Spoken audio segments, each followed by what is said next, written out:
บายดีมื้อนี้จ้ะครูบาได้ซื้องูมาก็จะมาปล่อยซี่โต้เนาะงูเด้อไปสู่หยังก็ ไปสู่ป่า ปลอดภัยเด้อเกินสู่ธรรมชาติปล่อยอยู่ปราสาทฟังว่าคนโอ้บ่อไข่มันบ่นี่ แม่นนะไข่ คอมเมนต์ที่บอกไปได้ อู้ขึ้นต้นไม้แล้ว ตัวไป ไป เด้อสัพเพสัตตาอันว่าสัตว์ทั้งหลายเป็นคนทุกข์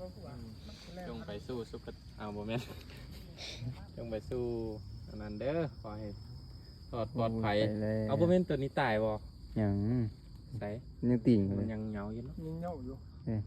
สู้มันไปหรอวะ ไป ไปแล้ แล้ว วสี่โตะงูอย่างก่อนงูสิงเนาะสิงน้อย จังหน่อยก็ไปได้หรอก ขี่ลงมาเกี่ยว โคตรเกิน ใช้อยู่น้อยจังหน่อยมันก็แห้งๆแล้วมันบิน